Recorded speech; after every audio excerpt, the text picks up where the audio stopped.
Abhinas yamna lapa khungang amadagini. Mahak mathanta foi. Khungang macha oijarabasu wata padaba imungi machani.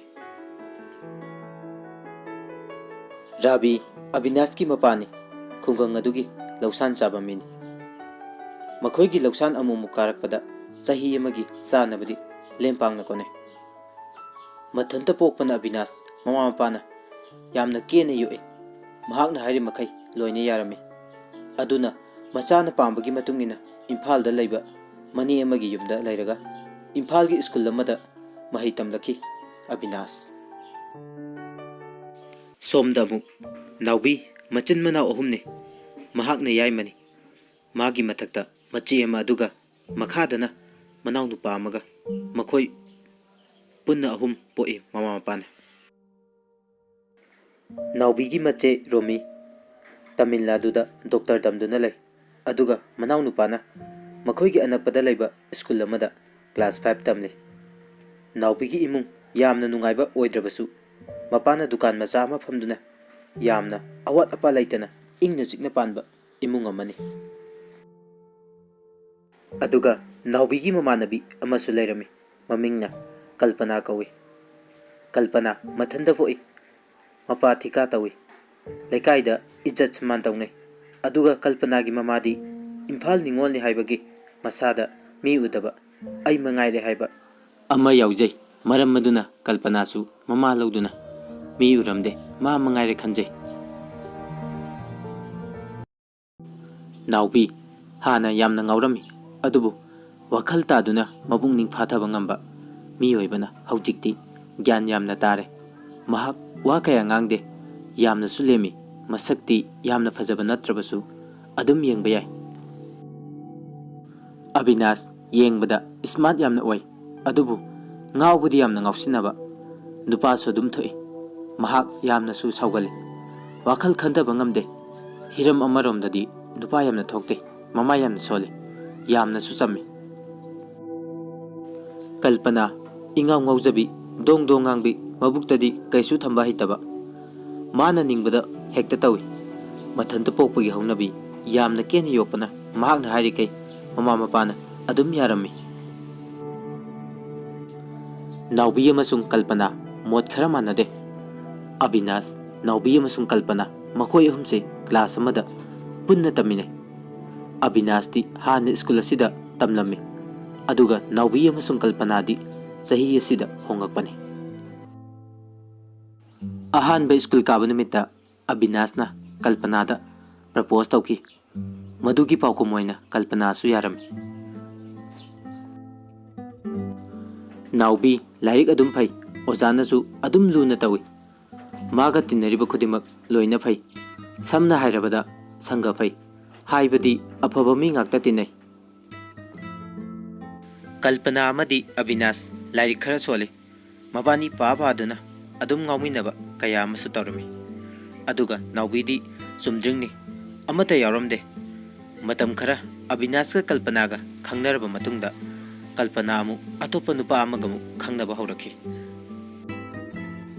Abhinas khanglabasu kaisu haramde adugi matung makhoi ani haujikti pau phongnadre. Abhinas hantamukti thamoi sengba nupi ama magi oninglami ngairagi khale masu mido lakpa. Abhinas haujikti lairik sonjarabasu class sang naina yawba haure. Kalpana di adum ngawri school su sang naina kadre. Adugi matung nongma school gi oina mali test tobu numit amada Abhinas ka Naubi ga phaminarami. Naubi gi chamjaba mahung mata ubada Abhinas ki mabungi yamna penjaki nungsiba phawrami adubu phongthokpadi ngamkide magi chamjaba mahung mata yengduna adum lairami. Asengba nungsiba oibanara khangde phongthokpa ngamlamde ayamba matamda manakta naknaba honarami. Lairiki maramda Naubi da ayamba matamda Abhinas na adum hanglami. Naubi magi akhangba singdo adum tanarami Abhinas ka. Naubi Abhinas na mabu nungsi haiba khangi. Naubi na su yamna nungsijarami adubu nupi oibanina haibade ngamde.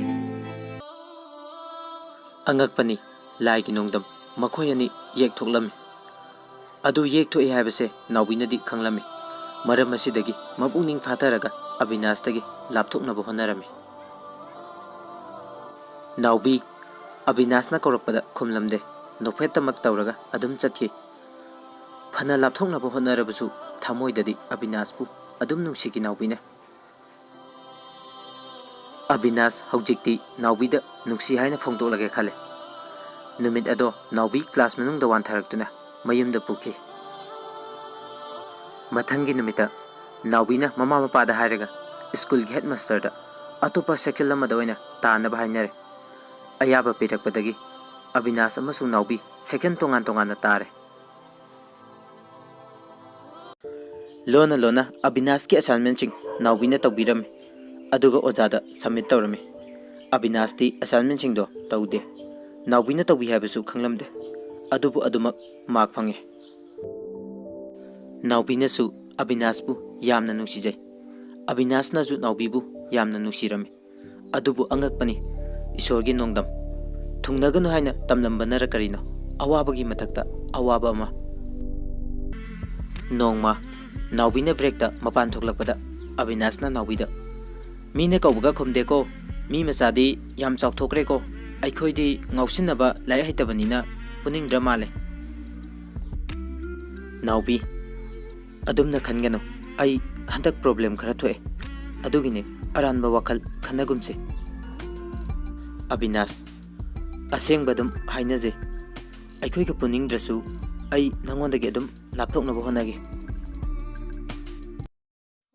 ꯅꯥꯎꯕꯤ ꯑꯕꯤꯅꯥꯁꯅ ꯑꯗꯨꯝꯅ ꯍꯥꯏꯔꯛꯄꯗꯨꯗ ꯃꯄꯨꯛꯅꯤꯡ ꯅꯨꯡꯁꯤꯅ ꯇꯨꯃꯤꯟꯅ ꯀꯔꯤꯝꯇ ꯍꯥꯏꯔꯝꯗꯕꯤ ꯆꯠꯈꯤ꯫ ꯑꯕꯤꯅꯥꯁꯅ, "ꯅꯥꯎꯕꯤ, ꯐꯥꯒꯤ ꯇꯧꯕꯅꯦ, ꯁꯥꯎꯔꯤꯔꯣ? ꯁꯥꯎꯒꯅꯨ", ꯑꯁꯤ ꯍꯥꯏꯔꯒ ꯇꯥꯟꯅꯔꯝꯃꯤ꯫ ꯑꯗꯨꯕꯨ ꯅꯥꯎꯕꯤꯗꯤ ꯀꯔꯤꯝꯇ ꯈꯨꯝꯗꯅ ꯑꯗꯨꯝ ꯆꯠꯈ꯭ꯔꯦ꯫ ꯑꯕꯤꯅꯥꯁ ꯌꯥꯝ ꯅꯨꯡꯉꯥꯏꯇꯅ ꯂꯩꯍꯧꯔꯦ꯫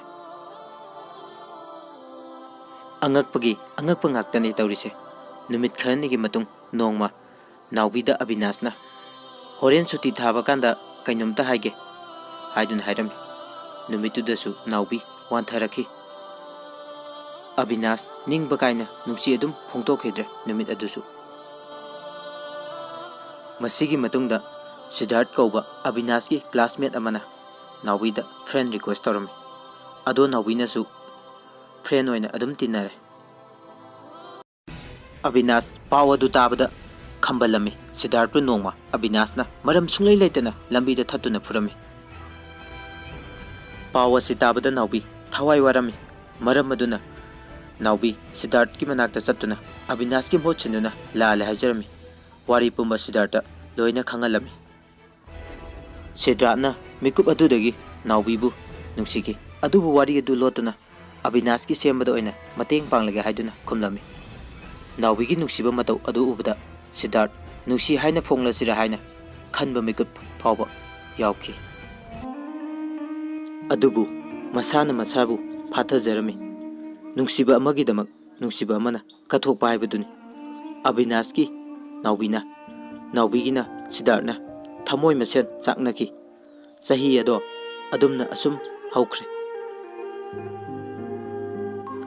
ꯃꯊꯪ ꯆꯍꯤꯒꯤ ꯁꯦꯛꯁꯟ ꯑꯃꯨꯛ ꯍꯧꯔꯦ꯫ ꯑꯕꯤꯅꯥꯁ, ꯁꯤꯗꯥꯔꯠ ꯑꯃꯁꯨꯡ ꯅꯥꯎꯕꯤ ꯁꯦꯛꯁꯟ ꯑꯃꯗ ꯄꯨꯟꯅ ꯄꯨꯜꯂꯝꯃꯤ꯫ ꯑꯗꯨꯕꯨ ꯀꯜꯄꯅꯥꯗꯤ ꯆꯦꯟꯗꯨꯅ ꯂꯨꯍꯣꯡꯒꯅꯤ ꯍꯥꯏꯕꯒꯤ ꯄꯥꯎ ꯇꯥꯈꯤ꯫ ꯅꯣꯡꯃ ꯑꯕꯤꯅꯥꯁꯅ ꯅꯥꯎꯕꯤꯗ ꯑꯣꯏꯅꯕꯣꯏ ꯀꯩꯕꯣꯏ ꯃꯥꯒꯤ ꯃꯅꯥꯛꯇ ꯐꯝꯃꯨ ꯂꯥꯎ ꯌꯥꯗꯕꯒꯤ ꯁꯥꯎꯗꯨꯅ ꯂꯥꯏꯔꯤꯛ ꯄꯥꯔꯔꯣꯏ ꯍꯥꯏꯔꯝꯃꯤ꯫ ꯅꯥꯎꯕꯤ ꯌꯥꯝꯅ ꯋꯥꯈꯤ꯫ ꯑꯕꯤꯅꯥꯁꯅ, "ꯐꯩ ꯐꯩ, ꯂꯥꯏꯔꯤꯛ ꯁꯨꯝꯇ ꯄꯥꯔꯣꯏ". ꯅꯥꯎꯕꯤ, "ꯀꯩꯒꯤꯅꯣ"? "ꯀꯩꯁꯨ ꯇꯧꯗꯦ, ꯑꯩ ꯂꯥꯏꯔꯤꯛ ꯍꯩꯇꯦ, ꯉꯥꯎꯁꯤꯟꯅꯩ, ꯄꯨꯅꯤꯡꯂꯝꯃꯣꯏ ꯈꯪꯉꯤ". ꯅꯥꯎꯕꯤ, "ꯅꯪ ꯑꯗꯨꯃꯥꯏꯅ ꯍꯥꯏꯒꯅꯨ" ꯍꯥꯏꯔꯒ ꯀꯞꯂꯝꯃꯤ꯫ ꯑꯕꯤꯅꯥꯁ ꯀꯞꯀꯅꯨꯁꯦ ꯍꯥꯏꯔꯒ ꯆꯪꯁꯤꯜꯂꯛꯑꯝꯃꯤ꯫ ꯇꯟꯖꯥ ꯑꯗꯨꯗ ꯁꯤꯗꯥꯔꯠ ꯆꯪꯁꯤꯜꯂꯛꯑꯒ, "ꯁꯤꯗꯥꯔꯠ, ꯅꯥꯎꯕꯤ, ꯀꯩꯗꯧꯔꯒꯦ? ꯅꯁꯥ ꯅꯨꯡꯉꯥꯏꯇ꯭ꯔꯕ꯭ꯔꯣ? ꯀꯅꯥꯅ ꯀꯔꯤ ꯍꯥꯏꯅꯣ? ꯑꯩ ꯂꯩꯔꯤꯁꯤꯗꯤ ꯅꯪꯒꯤꯗꯃꯛꯇꯗꯤ". ꯋꯥꯍꯩ ꯑꯗꯨ ꯇꯥꯕꯗ ꯑꯕꯤꯅꯥꯁ ꯐꯥꯒꯤꯗꯒꯤ ꯑꯁꯦꯡꯕ ꯑꯣꯟꯗꯨꯅ ꯁꯥꯎꯈ꯭ꯔꯦ꯫ ꯅꯥꯎꯕꯤꯅ ꯑꯕꯤꯅꯥꯁꯇꯒꯤ ꯂꯥꯞꯊꯣꯛꯅꯕ ꯍꯣꯠꯅꯕꯒꯤ ꯃꯔꯝ ꯈꯪꯉꯦ꯫ ꯅꯥꯎꯕꯤ ꯍꯥꯔꯠ ꯐꯦꯜ ꯑꯣꯏꯔꯕ ꯍꯥꯔꯠ ꯄꯦꯁꯦꯟ ꯑꯃ ꯑꯣꯏꯔꯝꯂꯦ꯫ ꯋꯥꯐꯝ ꯑꯁꯤ ꯁꯤꯗꯥꯔꯠꯅ ꯈꯪꯂꯝꯃꯤ꯫ ꯅꯣꯡꯃꯁꯨ ꯑꯕꯤꯅꯥꯁ ꯅꯥꯎꯕꯤꯒꯤ ꯃꯅꯥꯛꯇ ꯂꯥꯛꯇꯨꯅ nang aibu warauba male haiduna kaplami. Nungsi haina animak amata phongdoknadri thamoidadi saklami. Makhoi ani phongbadi supong phongdoknamde mataudi nungsinaba male. Chaknerangwani anidu kayagi matik thamoinungda. Abhinas farakpadi laridana nongma nongmagi oktaba sum helaki fattaba sangatinnarakle maduna mahak mangnabagi machak ama oirai. Abhinaski nungsiba haibadi naubibu nungsiba thamoinungda chakna lotuna thamnaga atopa nupi kaya ama koirami. Naubi amadi Siddharth ki mataudu ubada Abhinas yamna warami. Naubi ki mamangda lenaduna nupi koiba magi mamangda ngausinnaba henbana jingba kaya ama taurami. Naubi nadi Abhinas bu active service tahunba pamlami. Karamna hairuni mafamda hairu rabasu thina chairakadra haina khanba maramna Naubina Abhinas bu yamna kirami. Magi dambaksu yamna warami. Mina haibadagi tabani Abhinas nisa surabani loirabani. Naubina Abhinas kakinatana makoigi imungi khanbadasu yamna warami. Magi oinadi ma siba ngairibanina karisu khalamde. Abhinas bu karamna gyan tahangani karamna haigani Abhinas ki pawadu tabada Naubi Abhinas ta kauba phawba talami haibadi magi maungduda. Talak asida Siddharth khangba haibadi phathaba ngamlaktaduna Naubi da nungsi haina phongdoklami. Naubi wabagi maichak hengkalami. School phawba kadre 15 days mukti pawa sitabadagi Abhinas na Siddhartha marup sanase aina hairami. Maramdi Abhinas tagi Naubina nathainaba hotnabagi maram khangi. Nisa chabagi ni haiba maram aduna Siddharth pusu lambi asida pusillaga Naubina nathaihange khalami. Laibak thibadi Siddharth na yaramde. Siddharth masana Abhinas ta wari pumba loina lirami.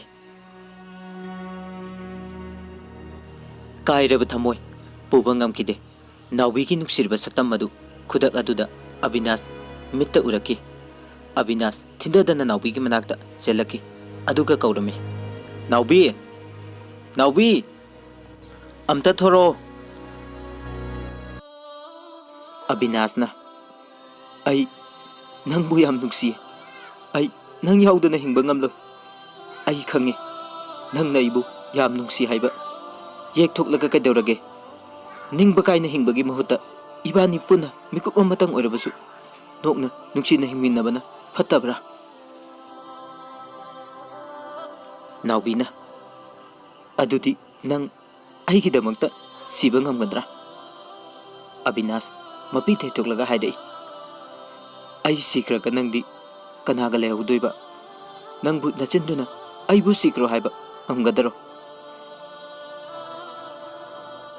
Naubi chanchalaktuna Abhinas ta konduna kapchaki.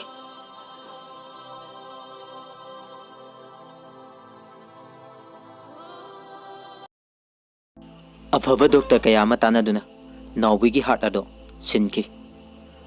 Sillaba matungda punna hingminare nungsinana Abhinas amadi Naubi makhoi ani. Siddharth ningba kai haure adubu magi nungsibi Naubi gi ningba thungladi khalduna nokna hingi. Magi nungsibasu asengba oiba tai. Mana Naubida nungsiba adumaina mabu nungsiba ama laklami maming Jaya kaurami. Haukiba wari kautoktuna Jaya amadi Siddharth luhongduna ingna chikna hingi. Aroibada Abhinas to Naubina hospital da pudna check tauruba matamda mahaki haksang kaisu tarumde. Nungsi panthung yauduna makhoi gi loinabiga nungaina pankhre. Wari asi matang asida losinjar.